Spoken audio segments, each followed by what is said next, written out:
Hola, ¿qué tal? ¿Cómo les va? Hoy vamos a hablar sobre la invención de la imprenta y cómo fue su historia. Bueno, decir que la invención de la imprenta comprende la creación de un método para reproducir varios ejemplares de textos e imagen sobre papel u otros materiales, como puede ser el pergamino o vitela, utilizando tipos móviles de madera o metal. También decir que los tipos podían ser letras o signos que eran pequeños sellos que se labraban o fundían uno por uno. Luego se colocaban sobre soportes de madera para formar los textos del libro.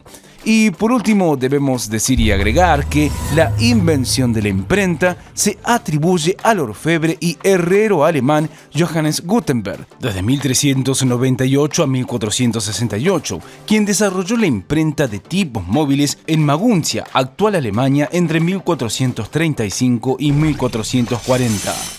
Pero sigamos hablando un poco más sobre esta increíble invención, porque hay mucho más por saber.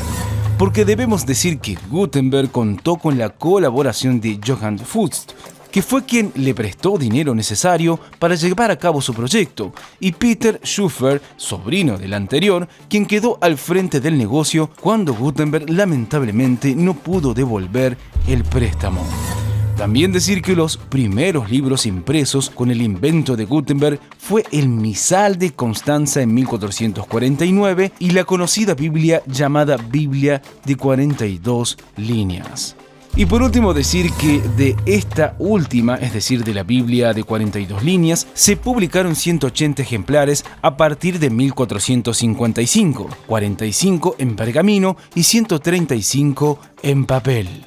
Sigamos hablando un poco más sobre esta imprenta, particularmente hablar sobre sus orígenes.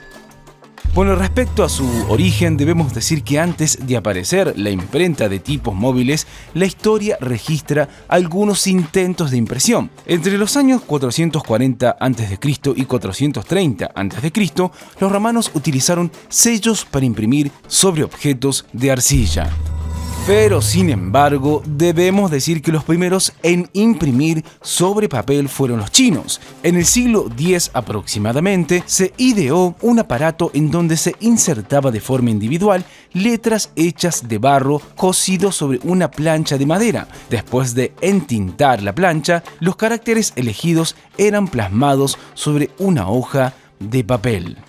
Pero sigamos hablando un poco más sobre este gran invento, particularmente hablar sobre cómo funcionaba la imprenta de Gutenberg.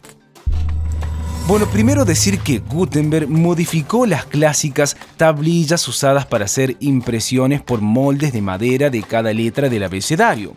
Después rellenó cada una con plomo. Cada una de estas piezas se conocían o reciben el nombre de tipos. También decir que se requerían de varios moldes para la misma letra, y estas letras se sujetaban a un soporte móvil.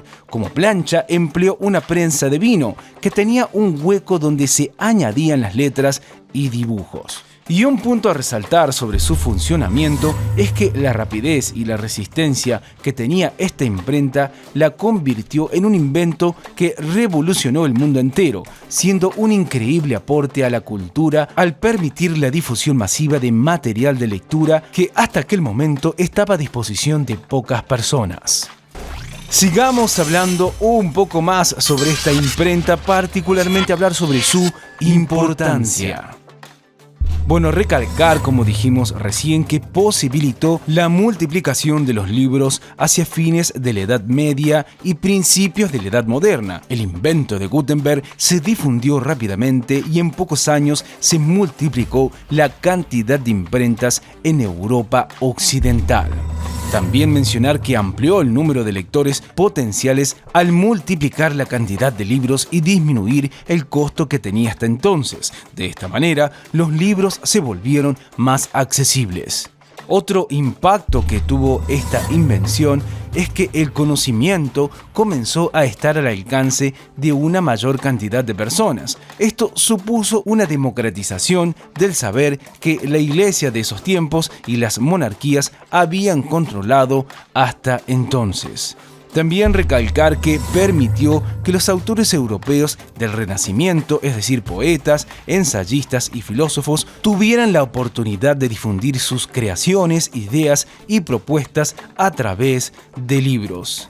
Y por último, para finalizar, decir que de esta manera la cultura de Europa occidental se expandió hacia distintas partes del mundo, sobre todo luego de la llegada de Colón a América en 1492 y de Vasco da Gama a la India en 1498. Bueno, esto es todo por hoy. Como siempre les decimos, chequeen los videos de nuestro canal que seguramente les serán de utilidad. ¡Hasta la próxima!